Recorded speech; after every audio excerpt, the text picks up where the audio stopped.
বিদ্যুৎ জ্বালানির ঘাটতি পূরণ ও দাম নিয়ন্ত্রণে দুর্নীতি নির্মূলের পাশাপাশি সৌরবিদ্যুৎ যন্ত্রাংশ আমদানিতে ১৫ বছরের জন্য শুল্ক ছাড়ের কথা জানান বিদ্যুৎ জ্বালানি ও খনিজ সম্পদ উপদেষ্টা ডক্টর ফজলুল কবির খান। আমদানি নির্ভরতা কমিয়ে দেশি কয়লা, গ্যাস ও নবায়নযোগ্য জ্বালানি ব্যবহারের তাগিদ বিশেষজ্ঞ ও ব্যবসায়ীদের। অরণ্য গফুরের রিপোর্ট।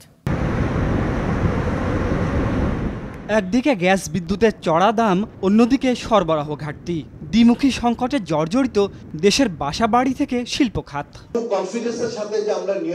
এমন বাস্তবতায় জ্বালানির দাম ও সরবরাহ নিশ্চয়তা নিয়ে সেমিনারের আয়োজন করে ঢাকা চেম্বার। বক্তারা জানান, দেশের প্রায় ৬২% বিদ্যুৎ আসছে আমদানি করা তেল, গ্যাস, কয়লা ও ভারতের কেন্দ্রগুলো থেকে। ফলে চড়া দাম গুনতে হচ্ছে ভোক্তাদের।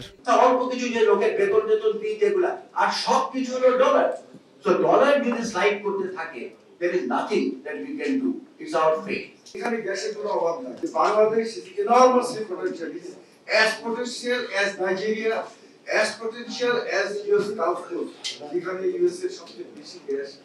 যারা বেস্ট ইউটিলাইজেশন করছে ওদেরকে রিওয়ার্ড করা উচিত, আর যারা ওয়েস্টেজ করছে ওদেরকে পানিশ করা উচিত। জ্বালানি উপদেষ্টা বলেন, বিদ্যুৎ জ্বালানি খাতে ফ্যাসিবাদী সরকার গভীর ক্ষত তৈরি করেছে। তিনি জানান, ভবিষ্যতে উৎপাদন ও বিপণনে উন্মুক্ত প্রতিযোগিতা ছাড়া কোনো প্রকল্প দেয়া হবে না।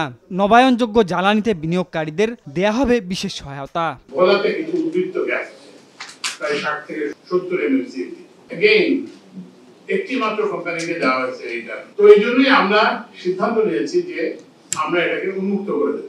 পর্যায়ক্রমে প্রায় ৪০টা রিনিউয়েবল এনার্জি প্রজেক্ট করা হবে, বিজ্ঞাপন দেওয়া হবে প্রত্যেক সপ্তাহে।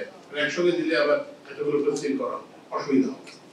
আমরা জমি আইডেন্টিফাই করে দেব, প্রকল্প নির্ধারণ করে দেব, আপনারা এখানে এসে বিনিয়োগ করবেন এবং আমরা ইন্টারকানেকশন ফ্যাসিলিটিসটাও আমরা দিয়ে দেব, এবং যাতে করে আমাদের বিদ্যুতের যে প্রকিউরমেন্ট প্রাইস সেটা নিচে নেমে আসে।